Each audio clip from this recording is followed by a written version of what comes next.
Buddy.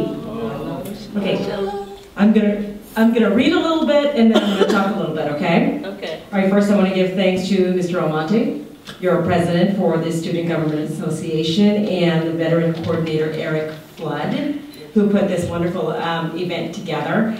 My experience is a bit different from my Army and my Marine Corps sisters down there. I'm Air Force, prior service Air Force. Okay, so I am formerly Staff Sergeant Sheila V of the 65th Aeromedical Evacuation Squadron, which has then been converted to, it is now the 349th Aeromedical Evacuation Squadron, 349th Airlift Wing of Travis Air Force Base. I spent 6 years in the Air Force. I joined, and I gotta let you know, well, first of all, let me tell you a little bit about my job. My job was to extract soldiers who were sick and wounded from hostile areas and fly them to advanced military facilities for further treatment. For air-evac missions, we converted C-141 Starlifters into air ambulances. Okay, those C-141 airlifters were often used. They're cargo planes, big, huge cargo planes that they transported lots of cargo. But when we used them, the cargo was all out. There was oxygen tanks or oxygen hose that were set up for us, and electrical wiring holes set up for us that were along, I mean, the electricity and the oxygen ran along the bulkhead. So when we came in, we'd go ahead and take all the hose that were necessary, we'd connect them to the bulkheads, and then we'd run them, we'd streamline them throughout the aircraft so that we can then provide oxygen and whatever electrical support was needed, you know, whatever the medical equipment was needed for our patients as we transported them. During peacetime, we would have, you know, during peacetime, an actual mission. We had lots of training missions, but actual missions consist of transporting patients from, you know, from stateside hospitals, medical centers, to Hawaii. The three main places that I had to go to because I was on the East Coast, I was out in California, was Hawaii, Alaska, and Philippines, but you know, they switched the Philippines to Thailand, and then we ended up doing Japan. Yokota, Japan, Hickam Air Force Base in Hawaii, Oahu, Hawaii, and Elmendorf Air Force Base in Alaska.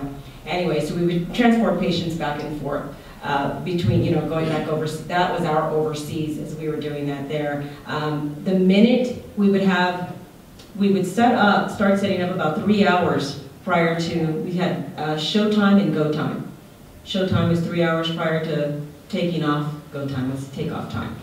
The minute we were up in the air, we were on alert worldwide for 24-hour alert worldwide. The minute we hit the air, that was it. Didn't matter where we were going. If there was a colonel, a general, some type of anything going on somewhere else in the world, we could be immediately diverted. And that would have been just that. Now when I went into the reserves, Air Force Reserve, but it was a full-time reserve because not only do we have to keep up with our flight hours, our flight time, you know what I mean? You have to log your hours, your flying hours. But we also have to keep up with our medical requirements. So you have to fly no matter what, just to keep up with requirements, state requirements, and military requirements, medical requirements, flight requirements. So we were working all the time. When the war broke out in Saudi Arabia, in Kuwait actually, this is Desert Storm. It started off with Desert Calm. No, wait a minute. We started off with Desert Shield. And then we went into Desert Storm, and then status changed to Desert Calm, okay? So I want to just tell you just a little bit about me and what kind of got me in there. I was always a go-getter. My birthday's April 1st. It's coming up the next couple of weeks. I'm a big-time Aries woman. Big bell, too, okay? But when I was a senior in high school, I was always an honor student, and on, but I had become pregnant myself. I was a statistic. I became pregnant with my oldest daughter, who's now 29 years old. I'll be 48.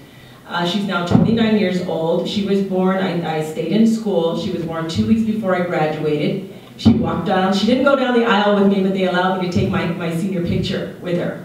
And she was only 2 weeks old. I was afraid to go to college. College school was not promoted as much in my school, in my family. And I was afraid to end up going to college so much so that I wasn't going to have time for my beautiful little daughter. So I decided, you know, I had to think of what was I going to do? How was I going to get the education I needed, but at the same time work full time and have all the medical support and everything that I needed, you know, because I was a single mom.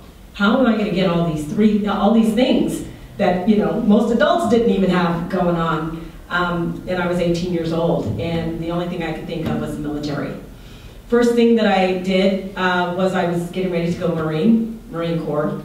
But luckily, well, first of all, I actually ended up, my last 4 months, I think it was, in high school, I ended up, because I was going to have my child, I went to night school.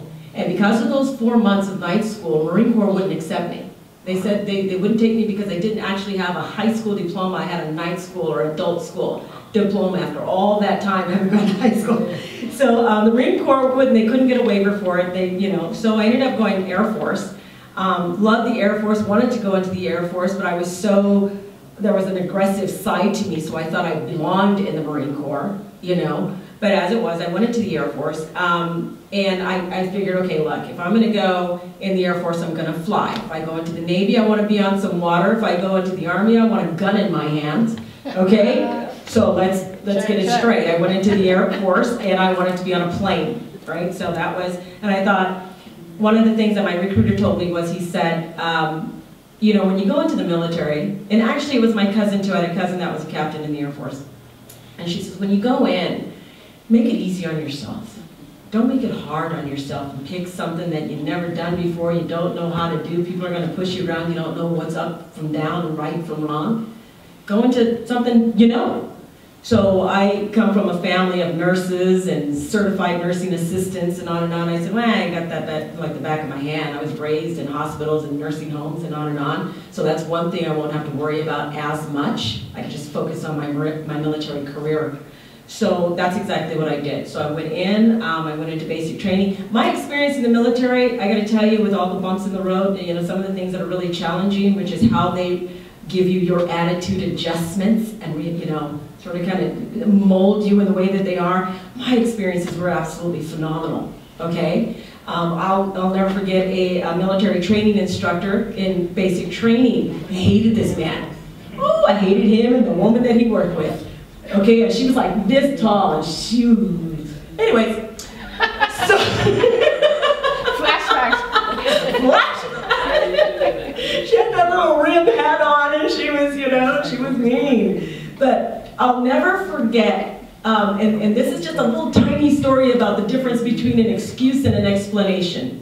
Okay, so I was supposed to do something, basic training. I didn't do it right. So I wanted to go up and explain to the military training instructor, this huge black man with this, you know, big, you know, he was going to be mean, he knew it, he knew you weren't going to like him, and he loved it, okay? So I was told to do what I was going to do. I can't remember what it was. It was small, it was administrative. And I didn't do it, and so he said, get out of my face. And I said, but, so I was getting ready to explain why I did not do what he asked me to do. He said, get out of my face. I said, but what? Shut up! And I said, but, he said, somebody get her out of here before I toss her out a window. Let me tell you something. I can remember that man every day of my life. I don't ever want to see him again, but he has made me the most incredible woman that I am today. I do not accept excuses. I don't want to hear it. You can explain to me why it is something can't be done, but don't give me an excuse for why you didn't do what you could have done. Okay? So that was one of the worst experiences that I had, you know, in the military. I mean, a couple other basic training stories, but, you know, there were some horrible things that happened during the war that I don't talk about too much. It didn't happen to me necessarily. It's just sort of kind of, all I got to tell you is the movie Courage Under Fire. If you've ever seen that movie, Courage Under Fire, when I watched that movie, I think it's with Meg Ryan. It's about a military air evac squadron and what happened to the captain that was out in the middle of the war zone at the time. That movie reminded me of some of my actual personal experiences in the war, And I didn't realize it till I was sitting in the movie theater, bucking and kicking and crying and screaming over in a corner all by myself, and almost in a fetal position. I was so freaked out because we lived that.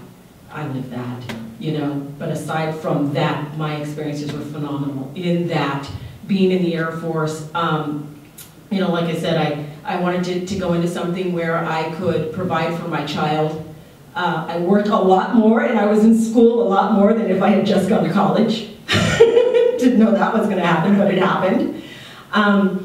But as soon as so I was 18 years old, I ended up going into a delayed entry program because I wanted something specific, very specific. I wanted to be aeromedical evacuation. So you have to leave when college is ready for you. You can't just, you know, I think with the Army, for the most part, when you sign up, you can basically pretty much just go. But when you want a specific job classification, you have to wait till the tech school is open and available for you. So I was in a delayed entry program for about 1.5 years.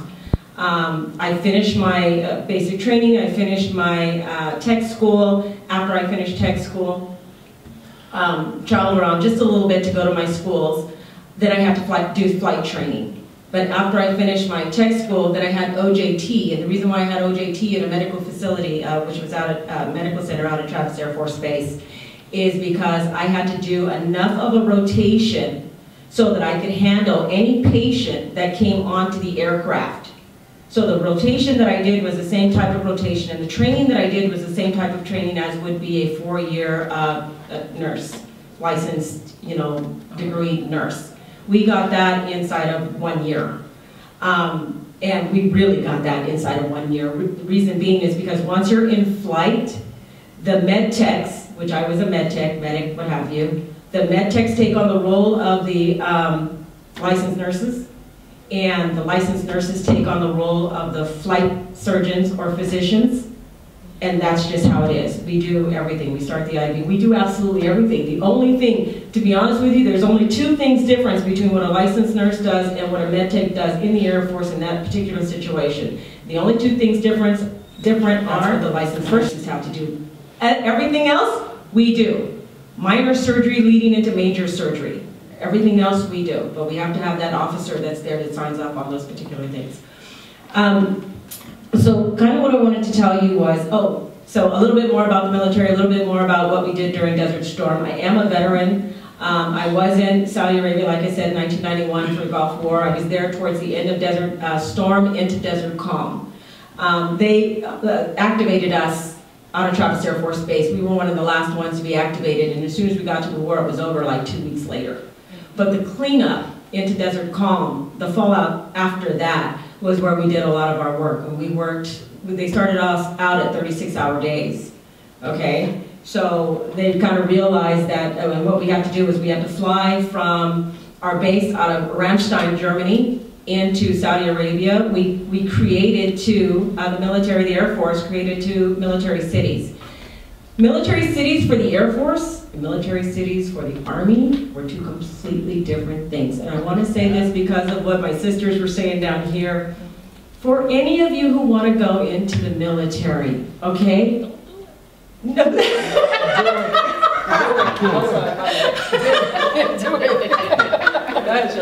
See, I wouldn't say that. I wouldn't say that. It was phenomenal. It was the best 6 years of my life, okay? The Air Force was the bomb. Peacetime, we got to stay in resorts and we got to stay in nice, you know, hotels and beautiful things. When we worked in the airplane, and when the plane landed, we partied hard and we had really nice everything. But that was Air Force. Air Force is a little bit different, you know what I mean? Flight crew is a little bit different, all right? So, in any case, I got the high sign, I gotta go. But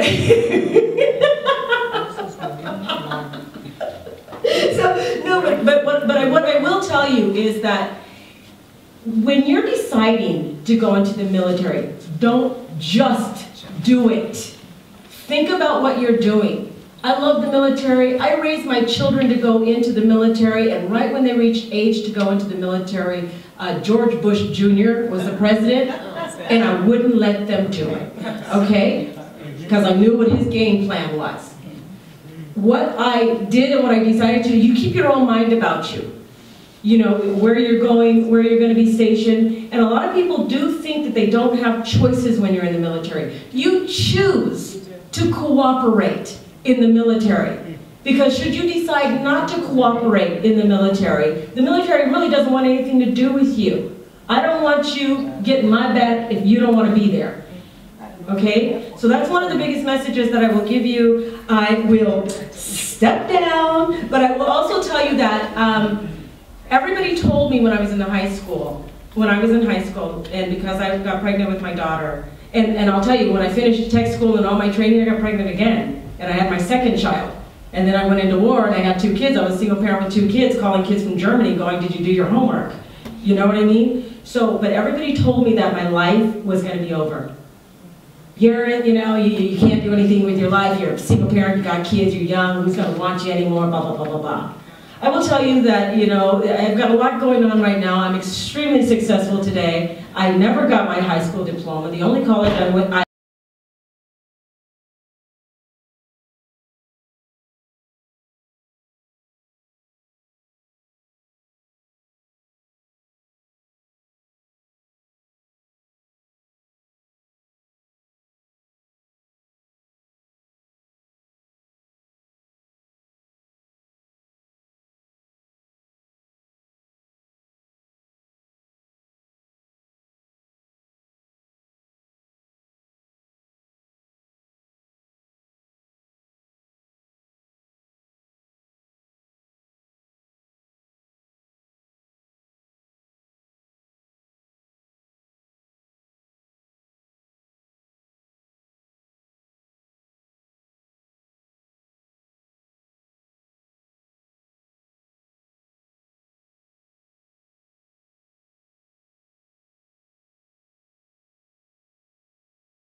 Thank you, Pablo. Thank you.